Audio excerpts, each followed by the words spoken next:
अस्सलाम वालेकुम students. Vital educators और इसके ज़ेर एहतमाम computer science national book foundation new course grade 10 और इसके सिलसिले का एक और अहम लेक्चर, और इस लेक्चर में हम इंशाअल्लाह ताला the structure and organisation of the file system और इससे आगे का कंटेंट हम देखेंगे। इसके डेफिनेटली डिफरेंट कार्डिनल जो पार्ट्स हैं उनको भी समझेंगे। सबसे पहले देखते हैं कि फ़ाइल सिस्टम क्या है। देखिए जी, फाइल सिस्टम जो है it's a critical component of an operating system, एक बहुत ही अहम हिस्सा है ऑपरेटिंग सिस्टम का, responsible for organising, storing, retrieving and managing data on storage devices like hard drive, SSDs and USB drives. File system जो होता है वो किसी भी ऑपरेटिंग सिस्टम का इंतहाई अहम हिस्सा होता है कि जो कि किसी भी कंप्यूटर के ऊपर जो सेकेंडरी स्टोरेज होती है, जिसमें हार्ड डिस्क भी आ जाती है, सॉलिड स्टेट ड्राइव भी आ जाती है और यूनिवर्सल सीरियल बस ड्राइव्स यानी कि पेन ड्राइव्स, यूएसबीज़, ये सब आ जाती हैं। तो इनके ऊपर डाटा स्टोर करना, इनके ऊपर से डाटा रिट्रीव करना यानी वापस लेना, उसको यूज़ करना, मैनेज करना, उसमें किसी किस्म की जो है अमेंडमेंट करना, तो ये सब कामों के लिए फ़ाइल सिस्टम बहुत क्रिटिकल होता है। Here is a detail explanation of structure and organisation of a file system. अब फाइल सिस्टम की हम एक ज़रा डिटेल जो ऑर्गेनाइजेशन है और स्ट्रक्चर है उसको समझ लेते हैं। सबसे पहली चीज़ है जनाब कंपोनेंट्स। कंपोनेंट्स में ये है कि हमारे पास, जैसा कि उसने कहा है कि a file system is composed of several key components, बहुत सारे उसके की कंपोनेंट्स हो सकते हैं। उसमें से चंद एक जो है ना जो ख़ास हैं, उनमें से ये तीन बहुत इंपॉर्टेंट हैं: फाइल्स, डायरेक्टरीज और मेटा डाटा। फिर उसके बाद जो डायरेक्टरी स्ट्रक्चर है वो इसी में से आएगा, यानी डायरेक्टरी और फोल्डर में से। तो सबसे पहले फ़ाइल को समझ लेते हैं कि फ़ाइल क्या चीज़ है। देखें, the smallest unit of data storage representing a collection of bytes stored on a disk. Files can be of various types such as text file, executable files, images, videos, whatever, जो भी आप इसको कह सकते हैं। आपके कंप्यूटर पर जो स्मॉलेस्ट यूनिट होता है ना डाटा स्टोरेज का, उसे फाइल कहते हैं।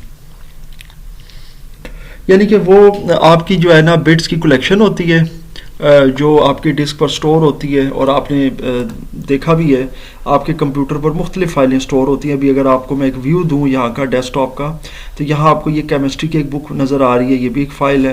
ये कंप्यूटर साइंस की एक बुक नज़र आ रही है, ये भी एक फ़ाइल है।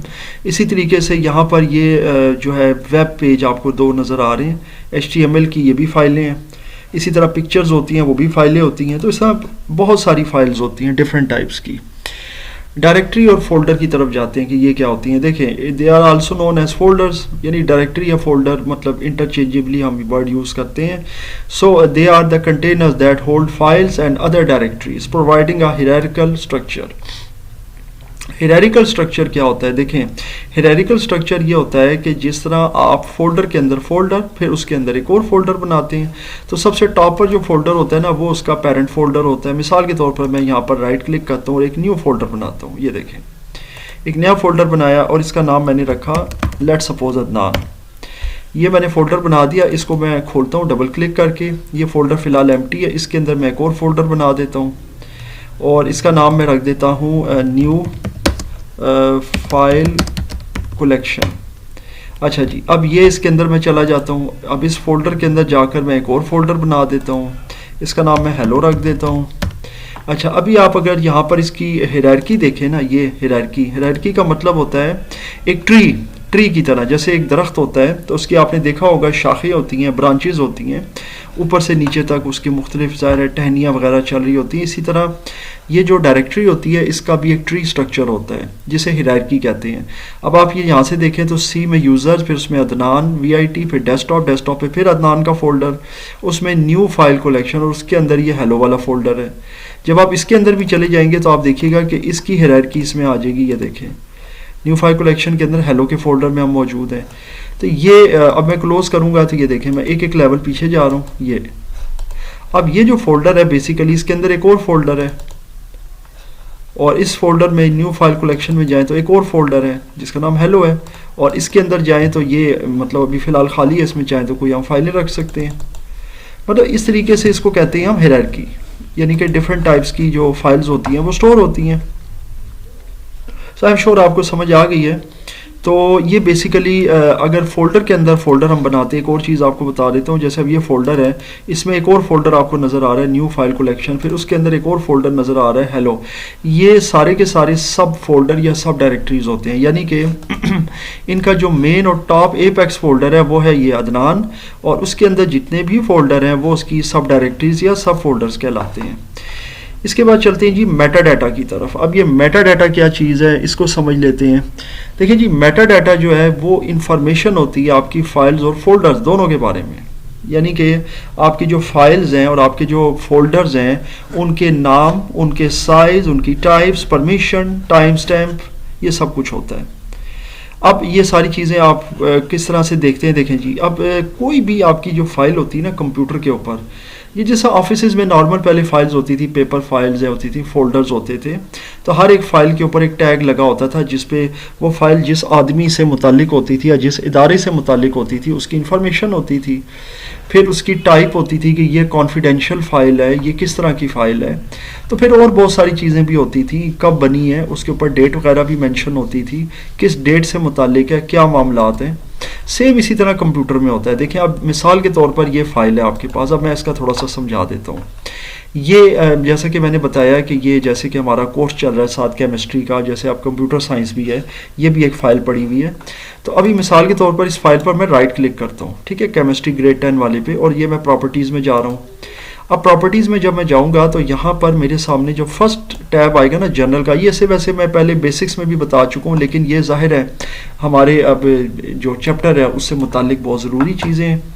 यहाँ आपको जनरल के अंदर इसकी टाइप पता चलेगी क्या है भाई, फिर इसकी लोकेशन पता चलेगी, इसका साइज़ पता चलेगा कि आपकी जो ये डिस्क स्टोरेज है उस पर ये 24.7 MB का इसका साइज़ है।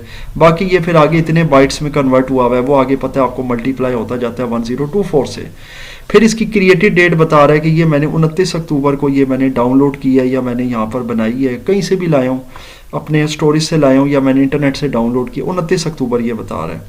मॉडिफाइड जो है ये 27 अक्टूबर है, ठीक है। अब ये दो डेट्स में फ़र्क है। आप कहेंगे ये मॉडिफाइड और क्रिएटेड में क्या फ़र्क है। देखें इसमें ये चीज़ होती है कि अब मॉडिफाइड में ये होता है कि आप कहीं से मिसाल के तौर पर इसको खोल रहे हैं, फिर इसके अंदर कोई तब्दीलियाँ करें, तो ये उस तरह की चीज़ होती है। एक्सेस मैंने कब किया है, तो ये यस्टरडे का जहाँ पे बता रहा है कि जी ये आपने उस टाइम इसको एक्सेस किया, और ये यानी लास्ट एक्सेस कोई भी बता रहा है। फिर एट्रीब्यूट बता रहा है, परमिशंस वगैरह कि ये रीड ओनली या हिडन है, ये क्या मजीद एडवांस में जाकर आप चेक कर सकते हैं, अनलॉक वगैरह। अच्छा अब ये क्या चीज़ें हैं, ये वही परमिशंस हैं जो अभी वो बता रहा था कि किसी फाइल या फोल्डर के हवाले से परमिशंस कि आया वो आप शेयर कर रहे हैं किसी के साथ, जैसे आप कोई फाइल या फोल्डर शेयर कर रहे होते हैं। फोल्डर का भी यही मामला है, आप प्रॉपर्टीज़ में जाएं तो यहाँ से देख सकते हैं। देखें ये रीड ओनली है, लेकिन यह है कि इसके अंदर आप डाल सकते हैं चीज़ें, तो इसको रीड ओनली के बजाय आप इसको जो है ना वो बहुत सी इंफॉर्मेशन होती हैं और आप इसको शेयर कर सकते हैं। ये आपको यहाँ शेयर भी नज़र आ रहा होगा, इन नेटवर्क के ऊपर आप शेयर कर सकते हैं। तो इस जो ये कंप्यूटर है इसके साथ जो भी कंप्यूटर्स इन टच होंगे नेटवर्क के ऊपर वो ये फ़ोल्डर पे शेयर कर सकते हैं, यानी कि ये फ़ोल्डर को वो भी देख सकते हैं, यूज़ कर सकते हैं, ठीक है।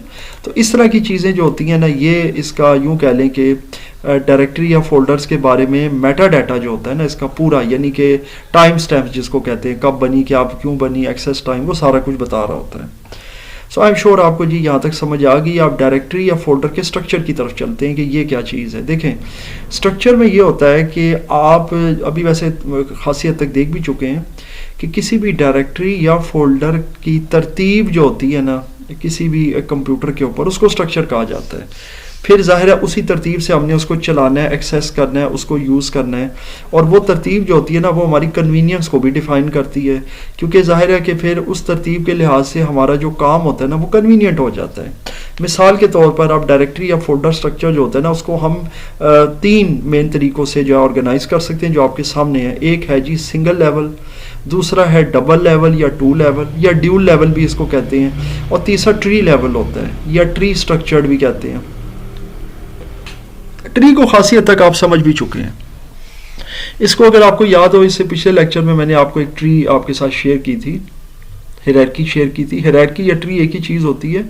ये बेसिकली इस तरह की होती है कि जैसे सबसे ऊपर आप देखें ना, मैं अगर ट्री से ही शुरू करूं तो क्योंकि मैंने अभी आपको ट्री बताई है, ये एक फोल्डर है जनाब, तो ये ट्री बनी हुई है, ये सबसे ऊपर अदनान है जो सबसे पहला फोल्डर है। उसके अंदर दूसरा जो फोल्डर है ना नेक्स्ट लेवल पे वो न्यू फाइल कलेक्शन है। फिर उसके अंदर मैं जाता हूँ तो हेलो है, तो ये हेलो सबसे नीचे है, ये इसकी सब डायरेक्टरी है। अब किसकी सब डायरेक्टरी है? ये अदनान की भी सब डायरेक्टरी है और ये न्यू फाइल कलेक्शन की भी सब डायरेक्टरी है। अब जब इसके अंदर जाऊंगा इसकी फ़िलहाल कोई सब डायरेक्टरी नहीं है। तो ये एक स्ट्रक्चर होता है कि आपने अगर हेलो तक जाना है तो आपको इससे होके जाना है, फिर इससे होके जाना है, डायरेक्ट तो आप नहीं जा रहे। तो ये प्रॉपर एक हायरार्की बनी हुई है, एक प्रॉपर इसकी ट्री बनी हुई है। तो ये ट्री स्ट्रक्चर है। अभी आप यहाँ पे भी आपको नज़र आ रहा होगा रूट डायरेक्टरी। तो ये जो अदनान वाला फोल्डर नज़र आ रहा है ये आपको रूट फोल्डर नज़र आ रहा है सबसे ऊपर एपेक्स के ऊपर, और उसके अंदर फिर कुछ फाइलें भी हो सकती हैं। अभी खैर इसमें तो मैंने नहीं डाली, बहरहाल आप डाल सकते हैं। फिर उसके अंदर आपको एक और फोल्डर नज़र आ रहा है वेर वी है वेरिएबल, या इसके अंदर यूज़र या यूज़र 2 के नाम से भी फोल्डर बना सकते हैं। यूज़र 1 में ये 2 फाइलें हैं, यूज़र 2 में 2 हैं। फिर उसके अंदर जो है ना इस रूट के साथ एक और फोल्डर है। अब आपको ये हो सकता है ना समझ आ रही हो, तो ये मैं आपको प्रैक्टिकल करके समझा देता हूँ, आपको ज़्यादा अच्छे से समझ आ जाएगी। देखें, सबसे पहले उसने यहाँ पर जो एक चीज़ दी है वो दी है आपको रूट डायरेक्टरी या फोल्डर। तो रूट डायरेक्टरी या फोल्डर का मतलब है सबसे टॉप के ऊपर। तो हमें एक फोल्डर नज़र आ रहा है विच इज़ होम, तो हम यहाँ पे होम क्रिएट कर लेते हैं। ये देखें, यहाँ पर मैं एक फोल्डर बनाता हूँ और इसका नाम मैं रख देता हूँ होम। अब आपको ज़्यादा बेहतर समझ आ जाएगा।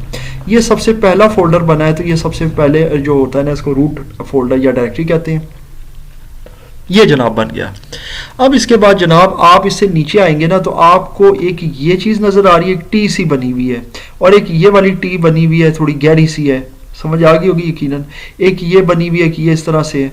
अब ये जो होम के साथ है ना ये ताल्लुक नीचे डायरेक्ट एक वेरिएबल का है और एक ETC, ये 2 हैं। अब यहाँ पर जो चीज़ है ना इसके ऊपर, क्योंकि ये थोड़ा सा इनका जो डायग्राम है ना वो भी अजीब सा बना हुआ है, कोई बहुत ज़्यादा क्लियर नहीं है, लेकिन मैं आपको इसीलिए समझा रहा हूँ। होम के अंदर 2 सब डायरेक्टरीज हैं, यूज़र 1 और यूज़र 2। यकीनन आपको समझ आ गई है। और बेसिकली यूज़र 1 के अंदर यूज़र 2 है। ये आप देख सकते हैं, ये इनकी आपस में हायरार्की बनी है। यूँ कह लें जैसा दरख्त की शाखें होती हैं, एक टहनी के साथ दूसरी टहनी इंटरलिंक होती है बाज़ औक़ात। ट्री का मतलब यही होता है ना। तो ये होम के अंदर एक फ़ोल्डर है यूज़र 1 और उसके अंदर एक और फोल्डर है यूज़र 2। यकीनन आपको समझ आ गई। अभी मैं बता देता हूँ, होम के अंदर एक फ़ोल्डर बना है जी, ये मैं बना देता हूँ यूज़र 1। ये देखें यूज़र 1, ये भी आपको प्रैक्टिकल में बता रहा हूँ। देखें इस अब ये देखें फोल्डर के अंदर जो है ना, ये देखें ये आप साइड बाय साइड देख रहे हैं, इसके अंदर एक और फोल्डर है यूज़र 2, क्योंकि ये इसमें से देखें ये शाख निकल रही है, इसका डायरेक्ट ताल्लुक होम से नहीं है। होम के अंदर यूज़र है, यूज़र के साथ इंटरलिंक यूज़र 2 है। तो यूज़र 2 जो है ना बेसिकली वो यूज़र 1 का जो है ना वो सब फोल्डर या डायरेक्टरी है। तो इसका मतलब यूज़र 1 में मैं जाऊँगा और यहाँ पे मैं एक और फोल्डर बना देता हूँ यूज़र 2। ये देखें, ये देखें अब ये यूज़र 2 बन गया। अब दोनों जो फोल्डर है ना ये मैंने भी ओपन किए में, यूज़र 1 में भी 2 फाइलें, यूज़र 2 में भी 2 फाइलें हैं, ठीक है। तो अभी मैं अगर जाता हूँ ना यूज़र 1 और 2 के हिसाब से, ये देखें यूज़र 1 है, इसमें 2 फाइलें हैं। तो यहाँ पे मैं न्यू और ये मिसाल के तौर पर कोई टेक्स्ट डॉक्यूमेंट कर देता हूँ, तो इसका नाम मैं रख देता हूँ फाइल 1। इसी तरीके से मैं एक और फाइल बना देता हूँ, यकीनन आपको समझ आ गई होगी। तो ये फाइल 2 बना दी, तो ये आपके यूज़र 1 में आ गई। इसी तरह यूज़र 2 के अंदर भी मैंने 2 फाइलें इसी तरह बना दी। चाहे इन्हीं को आप कॉपी पेस्ट कर दें, जस्ट जाहिर है कि प्रैक्टिकल के लिए। ये भी फाइल 1 हो गई। अब इसमें जाहिर है कि यही नाम आ रहा है, फाइल 3 फाइल 4 है, सॉरी। तो इसका नाम मैं फाइल 3 रख देता हूँ। ये देखें, तो ये 3 हो गया। इसी तरीके से फिर इसका नाम हो गया फाइल 4, ये आ गया जी फाइल 4। ये तो ये जनाब यूज़र 2 के अंदर आ गया। अब ये मैं सारा स्ट्रक्चर बंद कर देता हूँ। आगे चलते हैं। उसके बाद आप होम के अंदर देखें एक और फोल्डर है वेरिएबल का, ठीक है जनाब। ये होम के अंदर डायरेक्टली है। तो मैं होम में जाता हूँ यहाँ से और यहाँ पर राइट क्लिक करता हूँ, ये न्यू फोल्डर बनाता हूँ और इसका नाम रख देता हूँ वेरिएबल। उसके बाद जनाब ये जो वेरिएबल वाला फोल्डर है इसके अंदर आप देख रहे हैं इस वेरिएबल से जो ताल्लुक आगे जा रहा है वो ETC का जा रहा है। इसी वेरिएबल के अंदर जाता हूँ और इसके अंदर मैं बना देता हूँ फोल्डर के एक और फोल्डर ETC। तो ये जनाब एक और फोल्डर बन गया इसका, यानी एक और सब फोल्डर आ गया। अब ये ETC बना। वेर के अंदर 2 फोल्डर हैं, लॉग और ट्रिपल W, ठीक है जनाब। तो अभी मैं जाता हूँ वेयर के फोल्डर में और इसमें मैं लॉग और ट्रिपल डब्ल्यू के नाम से यहाँ दो फाइलें बना देता हूँ। देखिए टेक्स्ट डॉक्यूमेंट एक लॉग के नाम से बनाई और एक मैंने और फाइल बना दी जैसे www ट्रिपल डब्ल्यू, ठीक है, वर्ल्ड वाइड वेब। अब ये फाइलें बन गई। अब इधर आइए, अब इसके बाद अगर आप ETC में देखें तो दो फाइलें कॉन्फ़िगर 1 और कॉन्फ़िगरेशन 2 यानी कॉन्फ़िग के नाम से हैं दो। तो अब मैं इसमें जाऊंगा ETC में और ये भी फ़िलहाल खाली पड़ा है, इसमें मैं दो फाइलें बना देता हूँ। एक मैं बनाता हूँ कॉन्फ़िग 1 और ज़ाहिर है कॉन्फ़िग 2। ये जनाब मैं एक और फाइल बना देता हूँ। ये जनाब दो फाइलें बन गई। तो यूँ आपका ये स्ट्रक्चर कंप्लीट हो गया अकॉर्डिंग टू दिस डायग्राम, जो मुझे समझ आया है। क्योंकि ये डायग्राम भी कोई बहुत अच्छा एलोबरेटेड नहीं है, लेकिन बहरहाल इसको मैंने खासी हद तक कोशिश की आपको एक्सप्लेन कर दूं। ट्री से मैंने स्टार्ट किया वैसे तो, क्योंकि मैं ज़रा कॉम्प्लेक्स से जा रहा हूँ। तो ट्री हमेशा याद रखिएगा कॉम्प्लेक्स होता है। अब आपको समझ आ गई होगी क्योंकि आपका भी थोड़ा सा माइंड जो है ना घूम गया होगा देखने में। इसके अंदर एक फोल्डर बना user1, उसके अंदर कुछ फाइलें पड़ी हैं, मसलन दो हैं। फिर उसके अंदर एक और सब फोल्डर या सब डायरेक्टरी है user2, उसके अंदर मजीद कुछ फाइलें पड़ी हैं।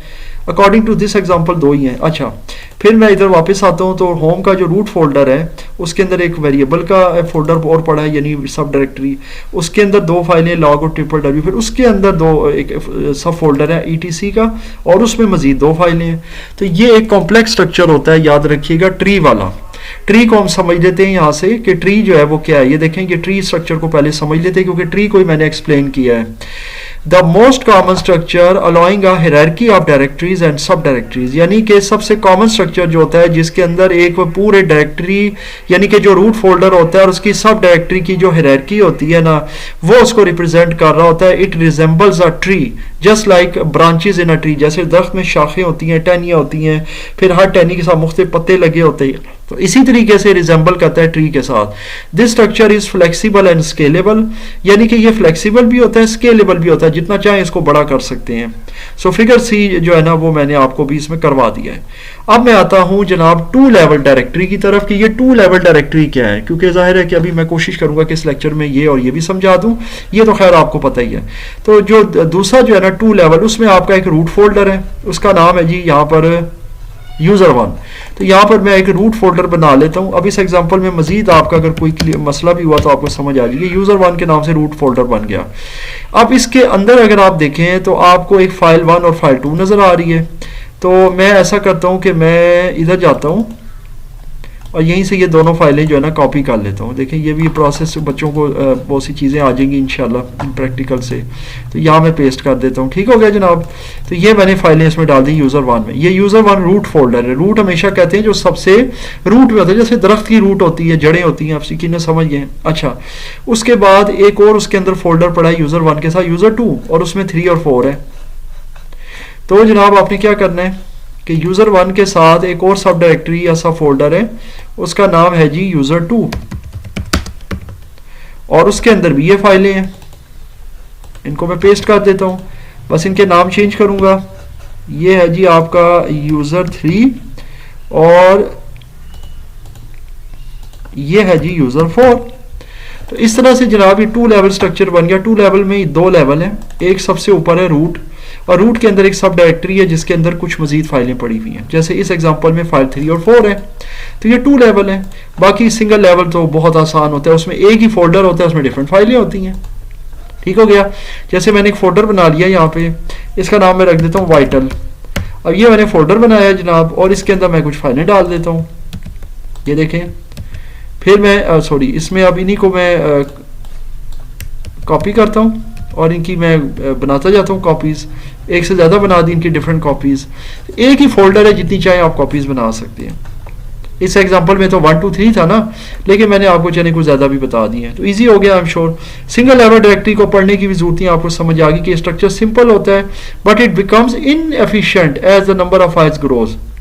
हाँ ये ज़रूर है कि जब एक से ज़्यादा फाइलें बढ़ती हैं ना तो ये इनएफिशिएंट हो जाता है। इनएफिशिएंट क्यों होता है ये समझ लें, इसलिए कि अगर आपके इस फोल्डर के अंदर एट अ टाइम तस्वीरें भी आ जाती हैं, एट अ टाइम वीडियोस भी आ जाती हैं, तो फिर आपके लिए मुश्किल हो जाता है। इसीलिए हम सब डायरेक्टरीज का कॉन्सेप्ट लेते हैं टू लेवल या मल्टी लेवल से या ट्री लेवल से, क्योंकि फिर हम ये होता है कि तस्वीरें अलग फोल्डर में रख देते हैं, वीडियोस अलग फोल्डर में रख देते हैं। तो ये आई एम श्योर आपको समझ आ गई है। इसलिए सिंगल लेवल जो होता है ना, सिंपल ज़रूर होता है मगर ज़रा इनएफिशिएंट होता है जैसे जैसे नंबर ऑफ फाइल्स ग्रो करती हैं। 2 लेवल में आपको पता ही है 2 होती हैं। तो ये था जी हमारा आज का लेक्चर और साथ प्रैक्टिकल। आई एम श्योर आपको समझ आया होगा। इसमें मज़ीद कोई क्वेश्चन हो या कोई कन्फ्यूजन हो तो मुझसे ज़रूर शेयर कीजिएगा।